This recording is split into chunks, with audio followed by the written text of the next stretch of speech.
Good morning. Welcome to November, even though the weather outside is much nicer than what I typically think of as November. Hopefully our meeting is as reflective. I'd ask Mr. Tifo to take the roll call, please. Yes, thank you, Warden Merritt. Councillor Arnold, please. I am present for the last time. Thank you. Councillor Bird. Present. Thank you. Councillor Bouchy. Here. Thank you. Councillor Bradley. Here. Thank you. Councillor Broad. Present. Thank you. Councillor Cook. Present. Thank you. Councillor Ferguson. Present. Thank you. Deputy Warden Hand. Present. Thank you. Councillor Loosely. Present. Thank you. Councillor Miller. Present. Thank you. Councillor Napper. Present. Thank you. Councillor Rombouts. Present. Thank you. Councillor Stark. Present. Thank you. Councillor Bean. Present. Thank you. Councillor Weaver. Present. Thank you. Councillor White. Present. Thank you. Present. Thank you. And Warden Marriott, we have a quorum. We acknowledge that this land on which we are gathered today is part of the ancestral land of the Chippewa, Ottawa, and Potawatomi peoples, referred to collectively as the Anishinaabe. It is through the connection of the Anishinaabe with the spirit of the land, water, and air that we recognize their unique cultures, traditions, and values. Together as treaty people, we have a shared responsibility to act with respect for the environment that sustains all life, protecting the future for those generations to come.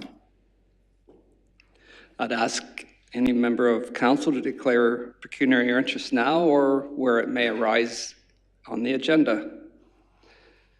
Seeing none, a motion to go in camera for the reasons noted on the agenda, please. Councillor Weber, seconded by Councillor Bean. All in favor?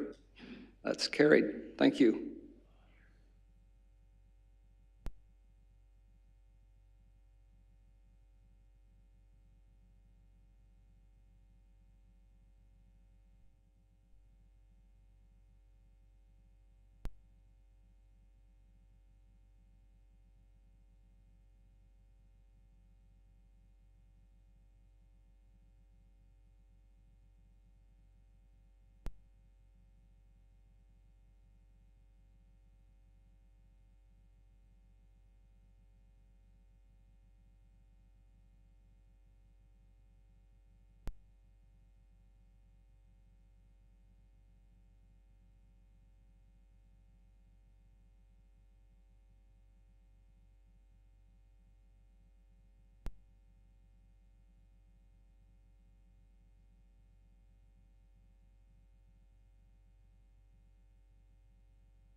Good morning again. Welcome back, and welcome to the public that's joining us online.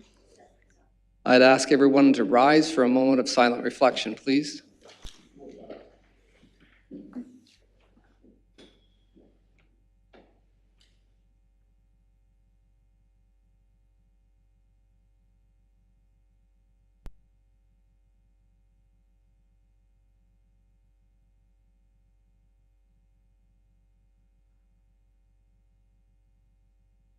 Thank you.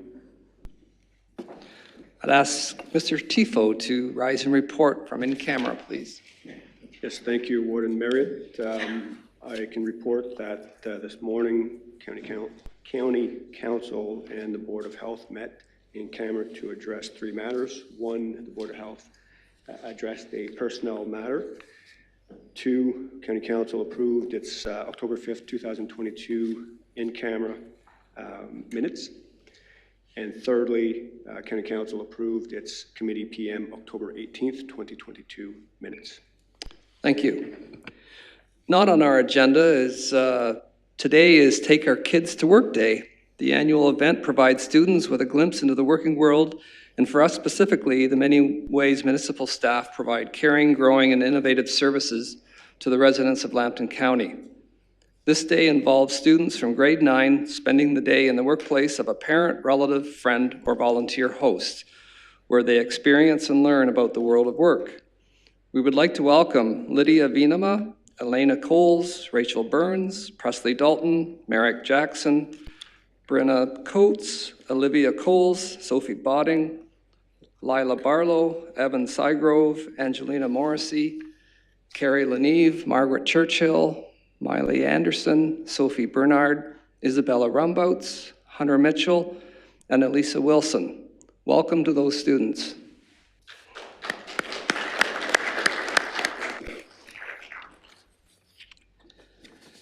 Next on the agenda is our update from Dr. Renaday. Let's see if there's Dr. Renaday logging in. Good morning, Dr. Renaday. Good morning. Looking forward to your report.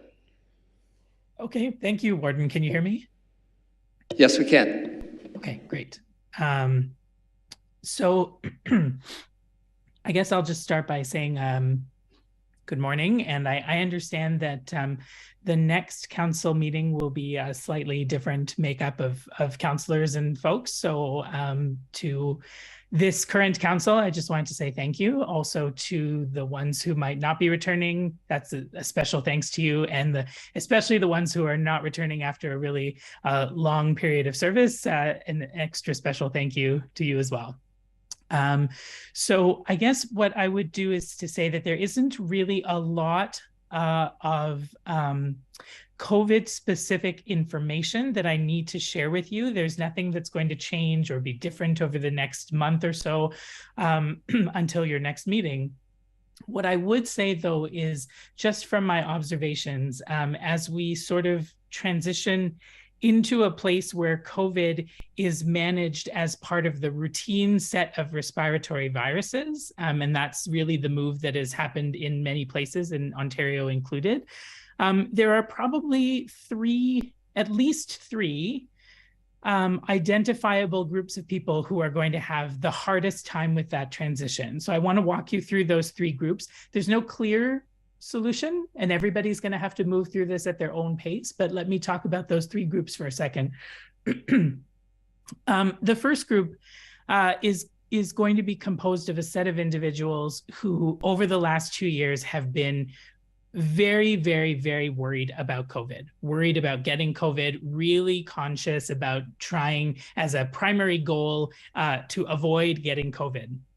And as we move into a place where COVID is a routine respiratory virus, that I think, over time, many of those people are going to start seeing that is not,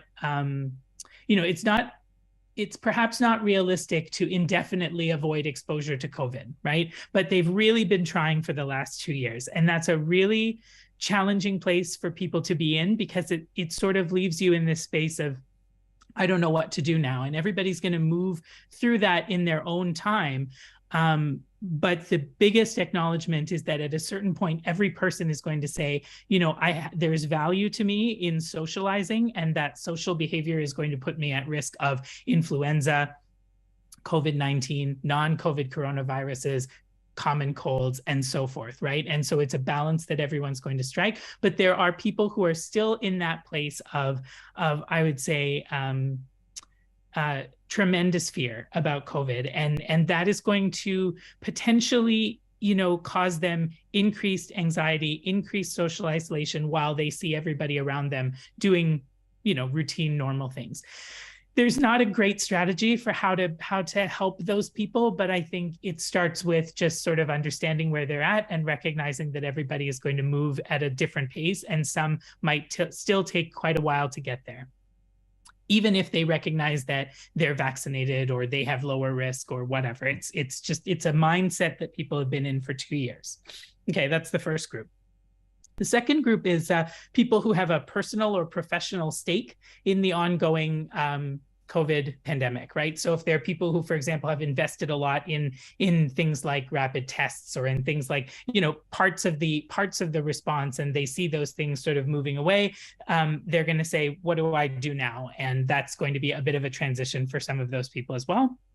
And then finally, the third group of people who are going to have a really hard time transitioning, I would say, are basically, I'm going to say public health, healthcare, and caring professions more broadly. And the reason is because as you start to see everybody carry on with the things that they do, there's this feeling of sort of, what did we do all of this for? And yet we're still, you know, the system, or, you know, is still placing particular demands on us. And so public health is probably going to be one of the last people to emerge, because we're, you know, our job is really to help everyone through before we get to a place of full recovery.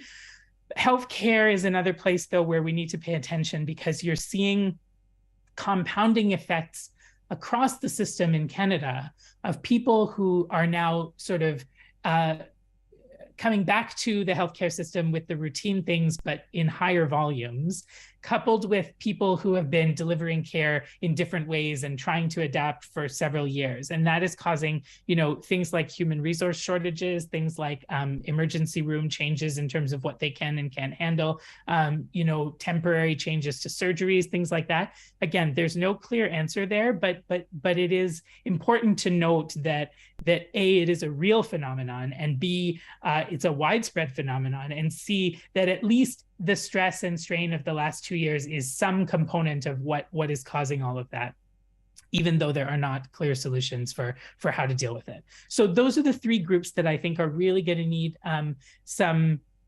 help, some time, some compassion, all of those things to help them move forward. And there aren't some clear solutions. So that's going to be an ongoing kind of topic of conversation, but it's important to highlight it, because those are the people who are also going to stay with all of the information that suggests if there's any piece of information that comes out that says this is getting worse or this is still a risk, they're going to latch onto that because of the 2-year mindset that they've been in. So I think it's important for us to recognize that those groups are there, just so that we know that, you know, that doesn't necessarily mean that the COVID response needs to change or any of that, but it means that we have to acknowledge that not everybody is moving at the same pace. So I'll leave that one there, but I think it's just important for your situational awareness. And then finally, I would say, you know, although we have seen this season a surge in general respiratory diseases, right? So we are seeing more RSV, we will see more influenza, we'll see more COVID-19. The burden of COVID-19 specifically, you know, is far, far reduced. And I think that that's important, because it's really close to a threshold where routine standard interventions like we do for influenza are probably going to be the most reasonable. And so over time, you'll see even things like vaccination move into that space. We're not quite there yet, but that's probably where we'll be going over the next few years. I think that that's really all. So I think I'll leave you with that, and And that's the end of my update. Thank you. Thank you, Dr. Renaday. Are there any questions?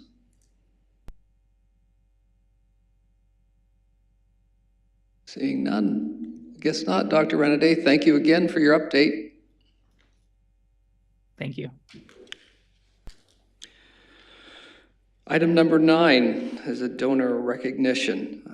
We know firsthand the benefit of living in a community that cares. Approximately 1,500 donors give annually to enhance a wide array of county programs and services. These charitable gifts help provide the high quality and affordable services that respond to the needs of our community. These are some of the very generous donations made this year. Noel's Gift donated over $60,000 to the Ontario Student Nutrition Program, Lambton, supporting 43 local programs and serving nearly 10,000 students. Since 2013, Noel's Gift has donated over $255,000 to this initiative. The Villa Auxiliary, Lodge Auxiliary, and Manor Auxiliary all continued to provide incredible support for their respective homes. Lambton Circles received an $8,000 donation from the Seaway Kiwanis Club, which helped sponsor summer programs and supported grocery purchases for Circles families. Lambton Heritage Museum received several artifact donations to add to the museum's collection. Henry T.G., Jane Roberts, and Thomas T.G. donated botanical specimens, herbariums, and related items from the collection of their late mother and noted local botanist. Dorothy T.G. and Ron Van Horn donated several pieces of historic furniture to the collection. Andreas Rutkowskis, Ian McLean, Jamie Angelopoulos, John Warner, and Steve Pastil each made several generous artwork donations to the Judith and Norman Alex Art Gallery. An Imperial Sarnia site made a $5,000 donation to the Ontario Oil Museum of Canada, supporting the International Committee for the Conservation of Industrial Heritage Conference, which was held in Lambton County this year. On behalf of Lambton County Council, I would like to extend a sincere thank you to all the donors who have generously given to the County of Lambton this year.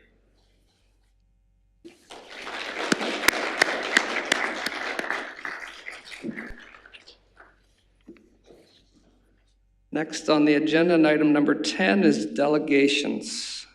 I would ask for a motion to allow the presenters. Councillor Rumbout, seconded by Councillor White. All in favor? It's carried. Our delegation is Chantal Butterfield, Executive Director, Sexual Assault Survivors Centre Sarnia-Lambton, will be presenting to County Council to provide an overview of sexual violence in the County of Lambton. Welcome, Chantal.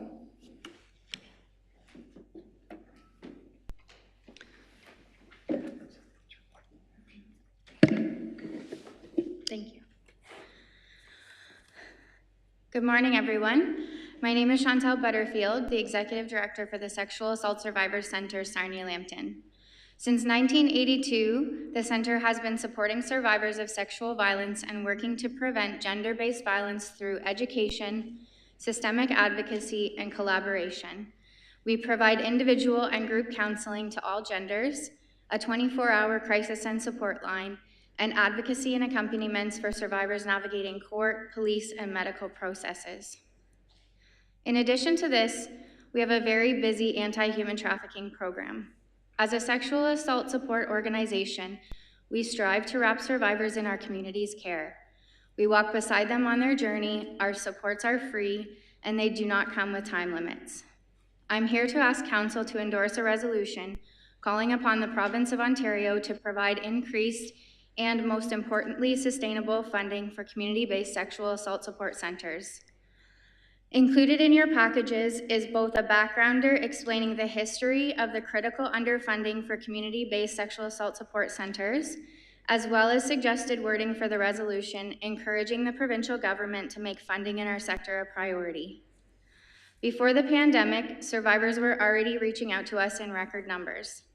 In the post-Me Too era, the demand for our services was at an all-time high, and at that time, in 2018, in response to this increase, the previous Ontario government announced an approximate 30% increase to sexual violence sector in Ontario. Despite this firm commitment under the current provincial government, the funding never became a reality. Then the pandemic hit. The research told us that gender-based violence would increase in communities in Canada and globally, and that is exactly what has come to pass. The pandemic has also had a significant impact on people's mental health and wellness. For survivors who've experienced trauma, this impact is magnified, and many survivors have been pushed to the brink during this period, reaching out to us in crisis. The combination of these realities, the post-Me Too era, the increase in mental health needs, and the increase in gender-based violence has meant the demand for our services has increased dramatically across all of our programs. Most notably, requests for our direct services have increased 67% in just the last year. Many of those reaching out are from disenfranchised and vulnerable communities. Many of those are women and girls. Almost half are young survivors between 12 and 24. Many are Indigenous and racialized. Many are 2S LGBTQ+ survivors. Many are struggling with precarious or no housing at all, which we know is an ongoing struggle within Lambton County. Because of this, waiting lists for counseling across our sector hit an all-time high this year, making news provincially. Despite the demand for counseling more than doubling and tripling over the last 6 to 7 years, and inflation costs rising, there have been no increases to core funding for community-based sexual assault centers. At this time, we're calling upon our local leaders of our regional council to take leadership by recognizing the need for more funding for our sector and encouraging the province to provide increased and sustainable funding for sexual assault centers. We need the advocacy of our municipality right now, so please consider endorsing the resolution we have drafted, also included in your package. Thank you for your time this morning. We are a community organization who truly believe we are stronger when we are working together, and with your support today, we can ensure the growing needs of survivors can be properly prioritized, continue to empower them with the tools necessary for healing. Thank you, Chantal. Is there any questions from council for Chantal? Councillor Bradley. Yes, thank you, and thank you for the presentation. What response are you getting so far from the government, either locally or across the province, to the similar agencies? This has been endorsed in several communities. I haven't received a response locally. This is the first time I've addressed this within our region. However, most of the other sexual assault centers, so there's been motions passed. This resolution has been passed in 12 other regions so far. Mr. Warden, if you need to move, or I'll move it when you're ready for that. Okay, well, thank you, Councillor Bradley. There's other questions over here. Councillor White, please. Thank you, Warden. Question in regards to potential support from our Member of Provincial Parliament. Have you had any discussions with him, and is the government responsive to this request at this time, at least in face-to-face discussions? Yes, they're open to face-to-face discussions. I have to get that scheduled. Any other questions? Councillor Loosely, please. I'll second that motion. Okay, so it was moved by Councillor Bradley, second by Councillor Loosely. Councillor White, do you have a question? Yeah, just a point of discussion. I actually just want to, draw the line very clearly between the issue that is being presented today and some of the other services that we do provide. And I don't think it's a stretch to anyone's imagination to understand that if we're expecting improvements in the needs in our community, we can't simply throw small pots of money at housing, for example, without addressing the other critical issues that sometimes lead to these issues. So this is a part of our overall strategy. If we look deep into the services that we provide, ensuring that our community partners are able to provide the services is a critical part of that strategy. So I think the message needs to be sent loud and clear to the province that it's time to step up and support people where they truly need it. Thank you. Councillor Loosely. Thank you, Warden Marriott, and I just want to say thank you for the presentation. I just want to let everyone know that I did attend your meeting or your get-together in Canatera Park. I thought it was well done, very professional. I thank you for that. And for those that were unable to attend, you did miss a great session. Thank you. Thank you. Anyone else? Seeing none, we have the motion on the floor. All in favor? That is unanimous. Thank you. Thank you, Chantal. No, you can go. Okay, number 11, staff presentations. Stephanie Ferreira, Project Coordinator, Lambton Immigration Partnership, and Jack Adair will be presenting to Council regarding an overview of the Welcome to Lambton application that was created for newcomers to the community for the purpose of learning about services and resources that are available to them. Welcome, Stephanie and Jack, online. Thank you very much. Thank you for having us today. Again, my name is Stephanie Ferreira, and I'm the project coordinator for the local immigration partnership here in Lambton. One of the ongoing priorities for in our community-driven settlement strategy is a coordination of services to ensure that not only newcomers have access to all the services they need, but also providing service providers with effective tools for referrals. So given today's universal reliance and accessibility of technology, we agreed that an application would be the best way to disseminate this information in an interactive way versus a website. So we engaged Tomorrow Inc. They agreed to take on the project. And so in 2021, we created a prototype. And today we were happy to report that the actual project is complete. And Jack Adair from Tomorrow Inc. will be providing you with a walkthrough. Yeah, perfect. Thank you, everyone. My name is Jack Adair. I'm the project manager as well as one of the software developers of the Welcome to Lambton app. So as Stephanie mentioned, we went through a few months of discovery to kind of identify the main problems that we needed to address with this app. The first one being the language barriers. A lot of information is only available in English and French. The next one would be information overload. Newcomers have to search through sometimes thousands and thousands of web pages to get the information that they need. The third would be lack of accessibility. That's why we chose to make a mobile app, because most mobile devices have accessibility features built in, such as text-to-speech. And then the fourth one is lack of personalization. A lot of information is just kind of generalized and not very tailored to each person's unique experience. So I'm going to go ahead and share my screen here. Sorry, just one sec. I just need to open up my phone here. Is everyone able to see my phone screen? Yes. Okay, perfect. So this is the Welcome to Lambton app. Once the app is downloaded off a app store, I skipped going through the basic account creation. That's just, pretty basic email, password. We collect the age range also, as well as country of origin. So this is the questionnaire that each user is kind of onboarded through the app through. So have you arrived in Lambton County? They can select which township municipality they're going to be residing in. Then they pick which of the following best describes them, so the information can be tailored to them. Next, they select their housing situation.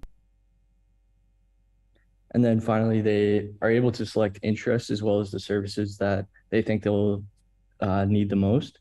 So what these next two questions in particular here do, they tailor the sorting and filtering of the content on the app. So as you can see, I selected housing and healthcare as my preferences. So the housing and healthcare resources will be shown at the top of my resources screen. So at the end of the questionnaire here, in combination with the profile of data as well as the questionnaire responses, we'll be able to see and analyze data to see who's using the app, and as well as establish some demographics as far as which demographics need support in different resource areas. So once the questionnaire is complete, they're brought to the home screen of the app. Just kind of provides shortcuts to all the different features. There's polls, deals, and then I'll kind of go through each of the features down at the bottom bar here. So the first one is the bulletin. The bulletin is going to be the kind of living and breathing announcement board of the app as well as the community. So community partners are able to submit these bulletin posts through the content management system that we've built. So not only are they able to see all the different events as well as announcements, what makes the bulletin great is that they don't have to be signed up to multiple Facebook groups or, you know, following local pages or anything like that, because all the announcements from all the different organizations will be right here in the app. The next one, which took the most collaboration with LIP, is gathering a curated list of all these resources. So rather than having to search through a bunch of different pages and everything like that, all the information is right here and it's sorted very nicely for them. So if I go into settlement services here, I can see all my list of all potential settlement services. I'll click YMCA Language and Learning Center. I can see all the different categories that the YMCA offers. I can get more information, and I can also access links and contact information directly from the app, just embedded in there. So yeah, I can also search what I'm looking for exactly. I'll just search YMCA again, just to quickly find what I need. Next thing is checklist. These are also curated lists by the LIP. This is going to be kind of the main engagement driver of the app, both pre-arrival and post-arrival for newcomers. So this is a list of items that we've put together for newcomers, collect work-related documents, so on and so forth. I can check off items there. I am able to remove any items that I don't find are pertinent to me. And I can also write my own checklist items if I so desire. So finally, it's just kind of the basic account settings. You can change your profile picture, change your age range, everything like that. The final piece, kind of the most difficult technological thing about the app that we had to do was provide localized content. So we've actually used Google Translate. It's an advanced algorithm that's not really available to the public, to translate all the different content, and we're able to change this list ongoingly if we need to add more languages to support, but all the content here is translated into the language that I select. And that'll also be useful for resources, as well as checklists, and bulletin poster also translated when I select that. The final feature, I guess, that I kind of skipped over here was the local deals. So the local deals will allow us to collaborate with local businesses and community partners to kind of encourage a sense of community. Newcomers will be able to see these deals, go to these businesses, and find, you know, some community if they like Satara, for example, or they're into, you know, water sports. They'll be able to integrate with those groups that are already established through those businesses. So I know I had to move a little bit quickly here, but all in all, not only did I solve kind of the main problems that I mentioned to begin with that we discovered, we also, the additional features are building, you know, a driving sense of community and engagement in Sarnia-Lambton.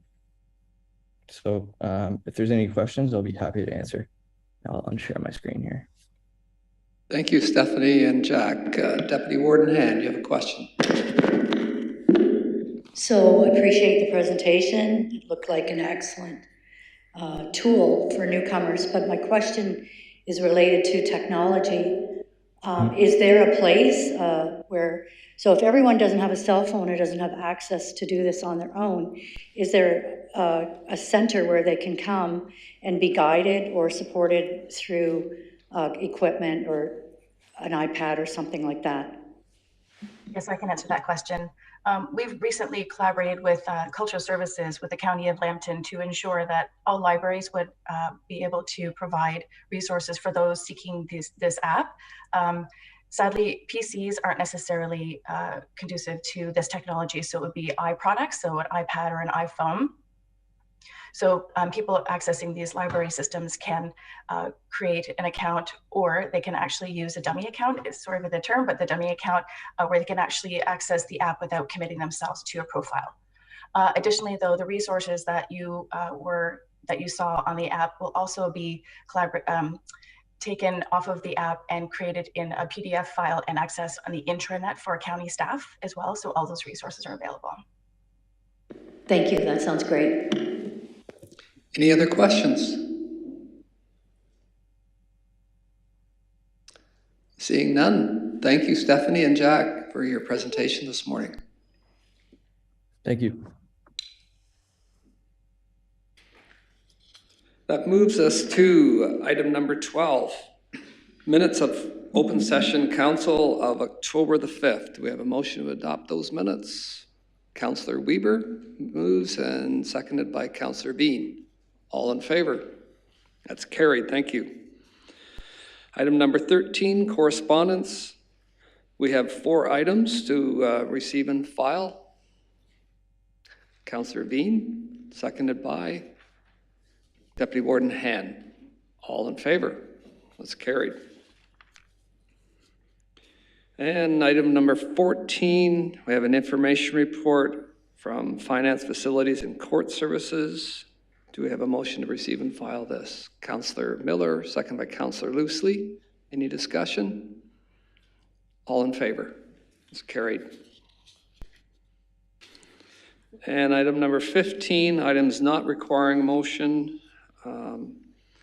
From the Lambton Creative County Committee minutes dated November the 25th. We have a motion to receive that. Councillor Cook moves and Councillor Loosely seconds. All in favor? That's carried. Brings us to 17, committee minutes. I'd ask Councillor Arnold, please. Thank you, Ward Marriott, members of County Council. I present the Committee AM minutes, including the Board of Health, dated October 19th, 2022, for your consideration. Thank you. Under Infrastructure and Development Services, number 1 was a motion for correspondence to receive and file. And item number 2 was information report. Item number 3 was County Council to endorse the County of Lambton Winter Operations Plan. Number 4 was a report regarding updated emergency response plan.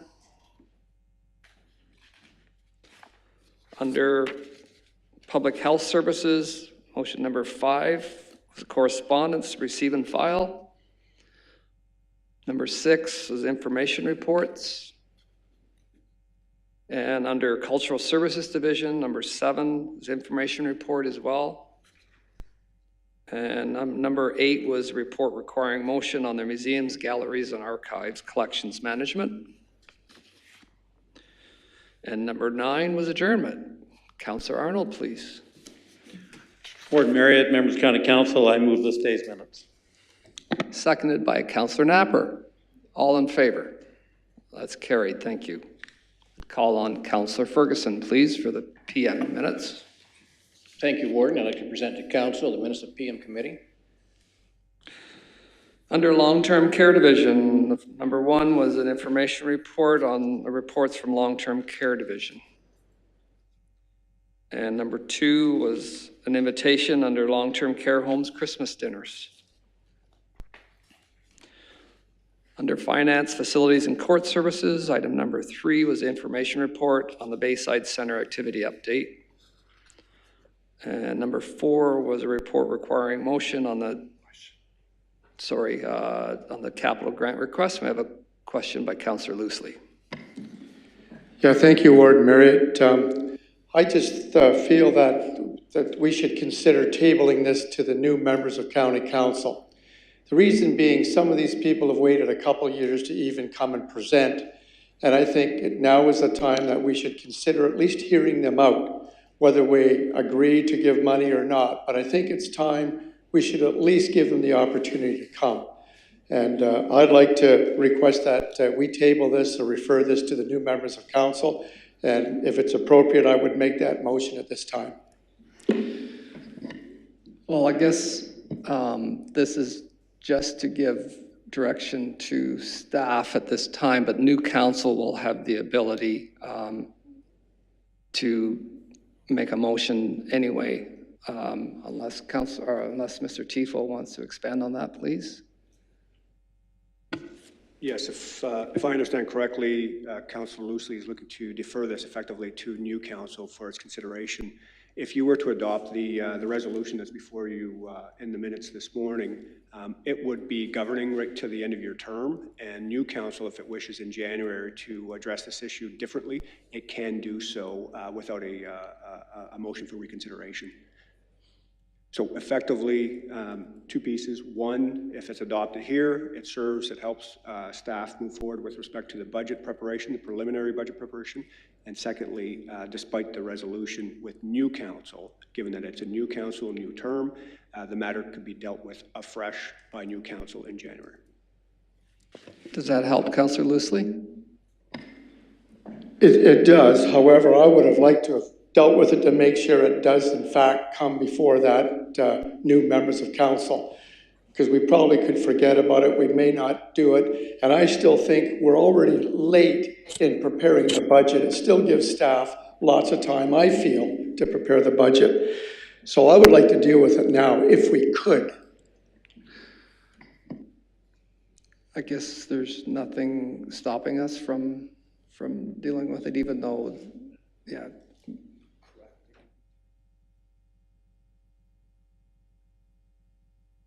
Okay. So do we have a seconder for the tabling motion? Deputy Warden Hand seconds, and so there's no discussion. All in favor? Opposed?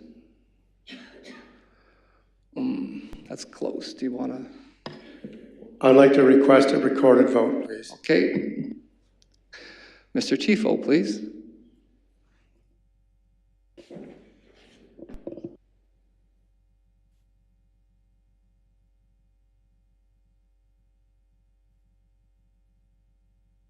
Thank you, Warden Marriott. So the motion that is on the table is to table motion number 4, or resolution number 4 of the Committee P.M. October 19th, 2022 minutes, which pertains to the moratorium on capital grants.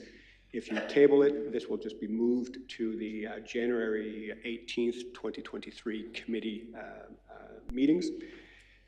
The motion was moved by Councillor Loosely, seconded by Councillor Hand, or Deputy Warden Hand, and a recorded vote requested by Councillor Loosely. We will start with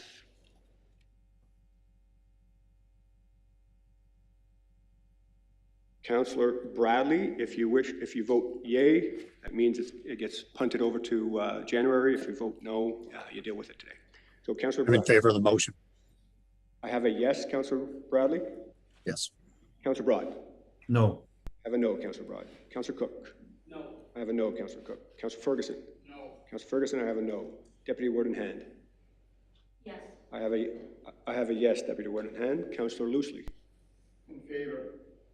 Yes. I have a yes, Councillor Loosely. Councillor Miller. No. I have a no, Councillor Miller. Councillor Napper. Yes. I have a yes, Councillor Napper. Councillor Romboats. Yes. Councillor Romboats, I have a yes. Councillor Stark. Yes. Councillor Stark, I have a yes. Councillor Veen. No. Councillor Veen, I have a no. Councillor Weaver. No. Councillor Weaver, I have a no. Councillor White. No. Councillor White, I have a no. Councillor Arnold. Sure. I have a yes, Councillor Arnold. Councillor Bird. Yes. Councillor Bird, I have a yes. Councillor Bouchy. Yes. Councillor Bouchy, I have a yes. And Warden Marriott, please. Yes. I have a yes.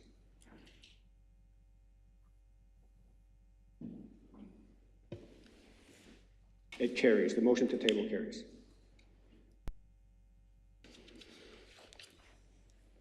Okay, moving on. Number 5 was under Social Services Division, information reports. Number 6 was in camera. 7 and 8 were all to do with in camera, and number 9 was adjournment. Councillor Ferguson, please. I would move these minutes as revised. So number 4 is being tabled. Thank you. Do we have a seconder? Councillor B. Do you have a question too? Yeah, I think we need to change number 8. Myself and Councillor White. Okay. That's noted by the clerk. All in favor of that motion? That's carried. Brings us to 18 items tabled from previous meetings. There are none at this time. And number 19, notice of motion. There are none at this time as well. And number 20, other business. The first one I have is to remind all councillors, the old council and the new council, of the November 23rd at Shared Services, the opening that will be going on. Is there any other business at this time? Councillor Bradley. It's Mr. Warden and County Council. This is urgent, and I'd raised it in the past number of months and said I would bring something forward, and unfortunately the election timing and the County Council schedule doesn't allow me to give full notice. But we had an environmental and economic summit, energy summit earlier this year that was very successful with the city, the county, lots of partners. Now, you may recall earlier this year, I talked about having the same sort of summit through the county on the issue of the homeless, the addiction issue, and the housing issue. And the whole idea behind that is to have the county facilitate the bringing together of many of the people in the community, many of the organizations in Sarnia-Lambton, to have a discussion on these issues and how we're going to get through this winter. And yes, I recognize there's plans in place, but also I think from just anecdotal information that we need to up our game. And we need to have a lot of the groups talking to each other. And I can tell you in the urban area, there's still a lack of understanding of what the role of the county is in these key critical issues and the funding the county receives. So what I'm moving is that we have a homeless addiction misery index summit, whatever you want to call it, in the new year. And I'm leaving the motion flexible, and I did send this earlier today to staff to give them the freedom on the format and the organization of the event. But I think if we could spend 3 or 4 hours as a county, as a community, as the elected body, along with all the other key players, and it was alluded to earlier about the Sexual Assault Center, and hearing their concerns and integrating that into our policies. So that's what I'm moving, that this summit take place in the new year and that the county facilitate it. And that's the motion. Okay, do we have a seconder? Councillor White. Discussion, questions? Seeing none, call the vote. All in favor of that? Opposed? That carries. Thank you.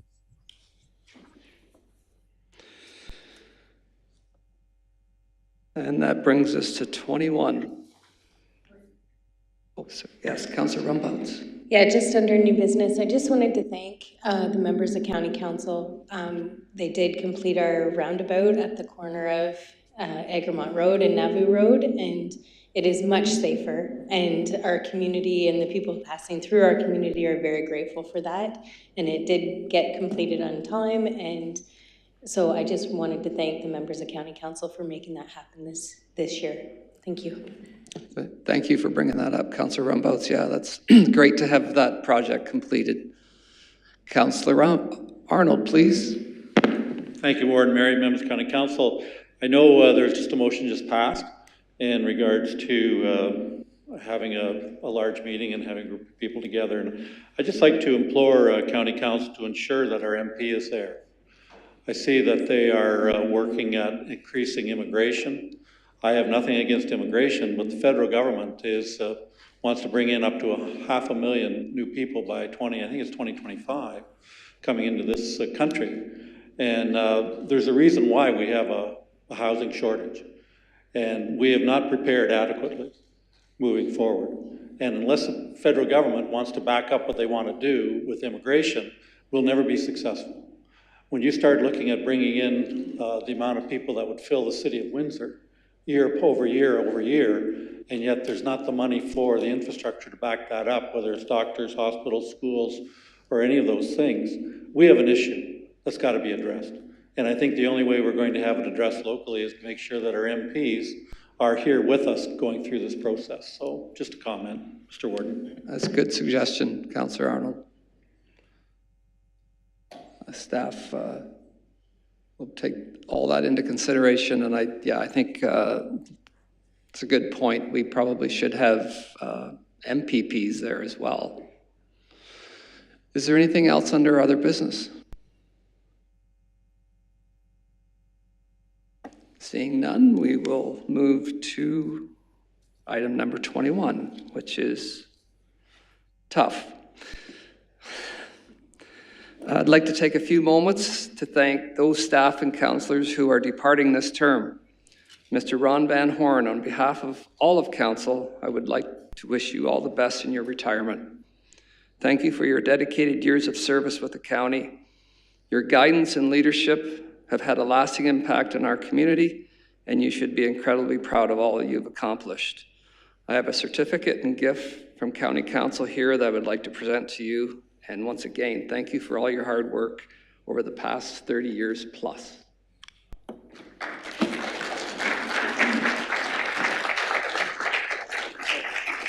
Thank you.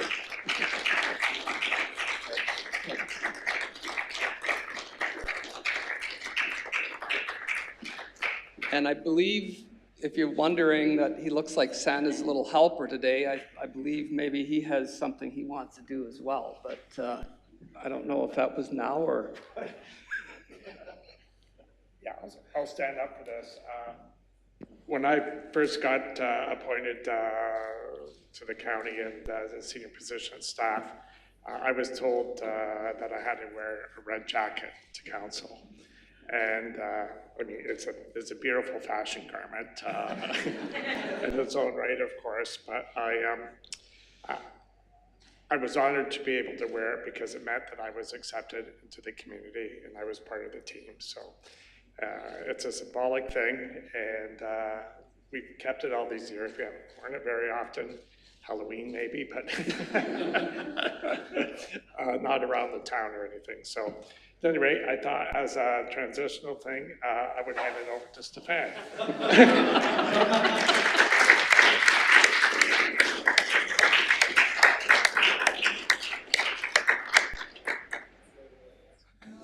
Congratulations. Thank you. Our condolences.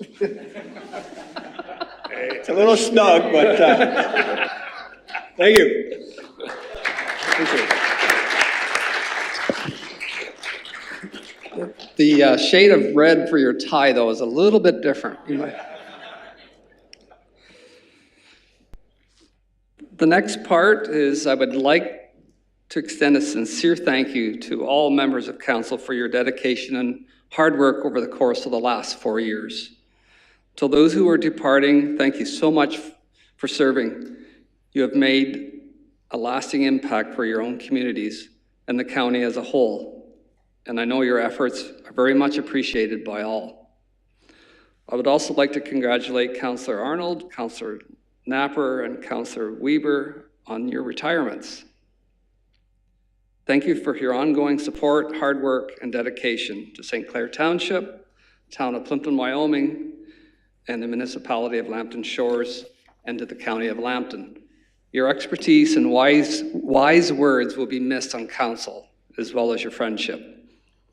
And the gift baskets at your tables today are the end of the term gifts, and it's a little bit of Lambton in there. So I would also like to thank one of our dedicated viewers for his continued interest and support of county governance. Nick Mansour continues to follow the events of County Council, even through the changes we made during the COVID-19 pandemic. Yesterday, we delivered a certificate of appreciation that reappoints Nick as an honorary county councillor for the next term of council.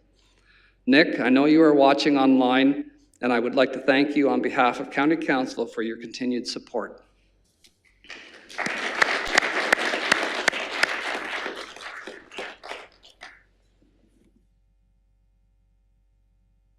And unless anybody wants to speak to that before I move on, Councillor Weber. Well, this is great. I got up before Councillor Arnold, so I don't have to follow his eloquent speech. As a retiring member of council and a past warden, I want to extend my gratitude to the staff of the County of Lambton. Everyone here is fully dedicated to helping this community. They work with you, they work for you, and it's a great group, so my kudos to all the staff of the county. Thanks to the council for the past 4 years, their support. As my term of warden, March 18th, I think we declared an emergency for COVID, and it was a real struggle. But we all work together, and that's what Lambton County does. I don't know whether we're going to bring back the red jackets. That'll be up to the new council if they'd like to instigate that again.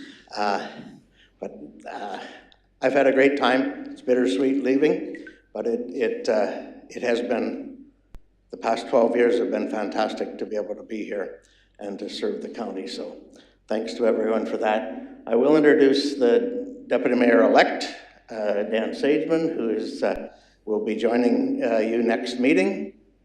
Congratulate him. And of course, our Mayor-elect, Councillor Cook, will be here to carry on with good things for Lambton Shores throughout the county. So, and I can't leave without publicly thanking Ginger. She has been the First Lady for 4 years here at the county, and without her, I couldn't have done the job that I've done. So thanks to everyone for all you do, and I better shut up soon. It's been a blast. Thank you, everyone.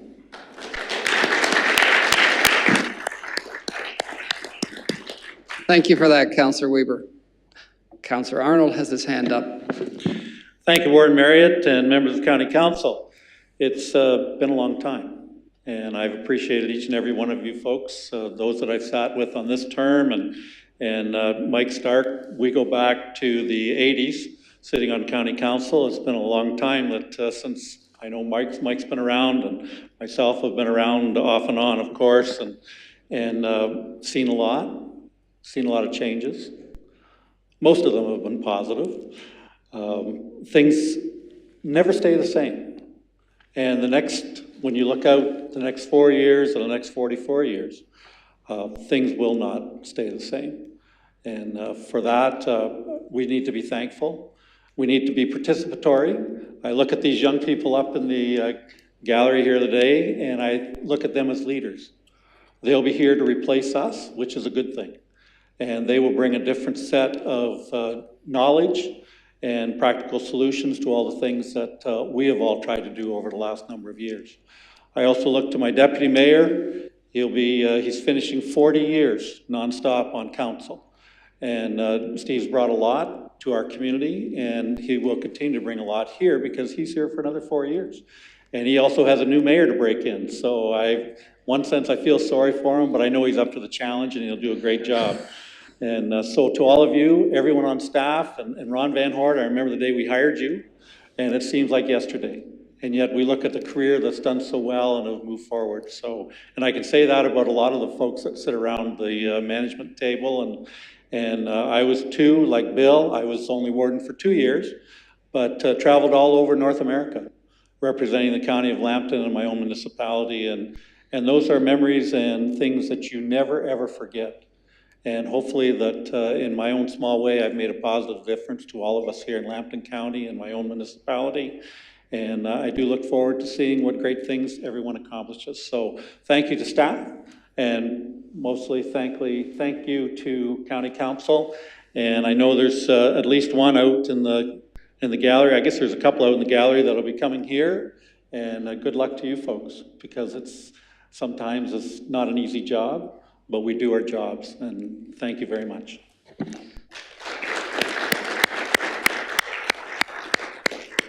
Thank you for that, Councillor Arnold. And last but certainly not least is Councillor Napper. Well, thank you very much, Warden Marriott. You know, today I I have really mixed feelings. I'm as nervous today standing here talking to you folks as I was the first day I come here. I remember Jody Decker and all the folks that come before me, they could stare you down pretty good. And you don't spend half your life in politics and not miss it. Everybody says you're going to miss it. Oh yeah, you know, you joke around, but when push comes to shove and the day comes, it's a little different, you know. But I certainly will miss it.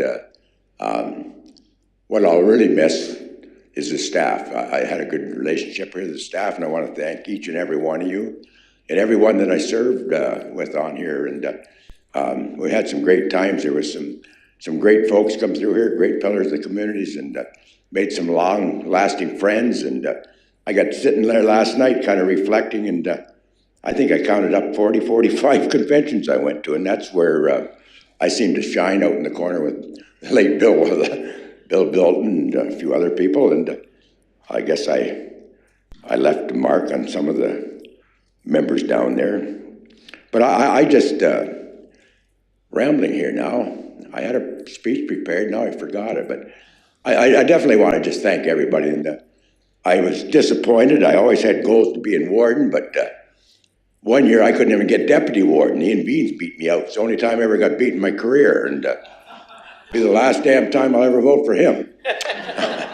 But no, I just like to thank everybody. It opened up a lot of doors with me. I had a year 2 years here with Steve Arnold. That was probably the highlight of my career, and it opened a lot of doors, and we got to places that I would never get before, in the research park, and it's just been a terrific thing. But it's time. It's time to go, and I think I feel grateful of sending a replacement over here. They all said I had big shoes to fill, and I don't think so. I just tell them to come over here, be themselves. It'd be great. And I'd like to introduce my mayor that's coming here, Gary Atkinson. And I know Gary's, you all know Gary, and he'll do very well over here.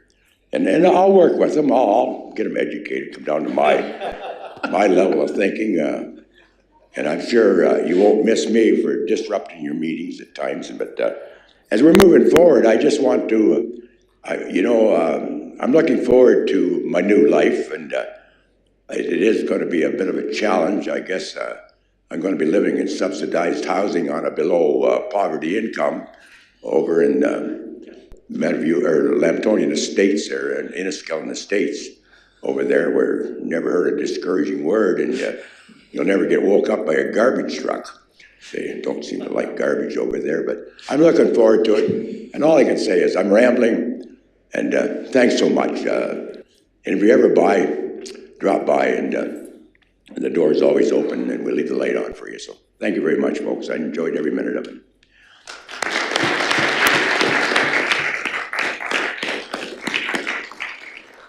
Thank you very much. Is there any other comments before we move on? Seeing none, we will move to notice of bylaws, please. Mr. Tifo. Yes, thank you, Warden. It's moved by Councillor Bird, seconded by Councillor Bouchy, that bylaws 23 and 24 of 2022 as circulated be taken as read a first and second time. All in favor? That's carried. Thank you. And it is moved by Councillor Bouchy, seconded by Councillor Bird, that bylaws 23 and 24 of 2022 as circulated be taken as read a third and final time. All in favor? That's carried. Thank you. And that moves us to adjournment. Declare that the meeting is adjourned until this is the final meeting, and the next meeting will be December. And just to remind, there will be light refreshments provided in Committee Room 3 after the meeting. So a motion to adjourn, please. Councillor Weber and Councillor Napper, all in favor? That's carried. Please join me in O Canada.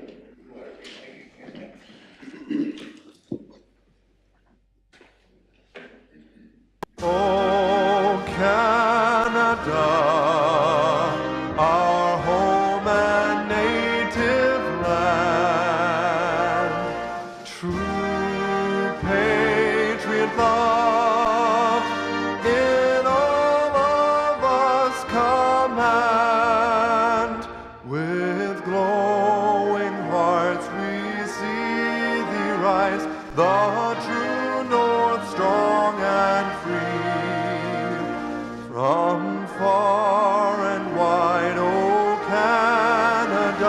we stand on guard for thee.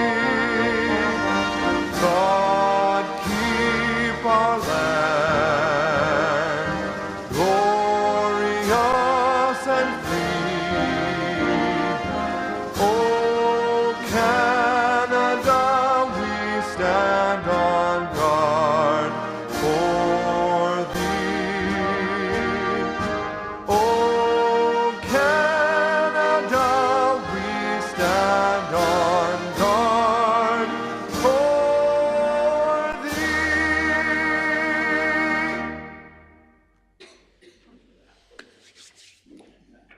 One last reminder of the flu clinic that will be held here this afternoon.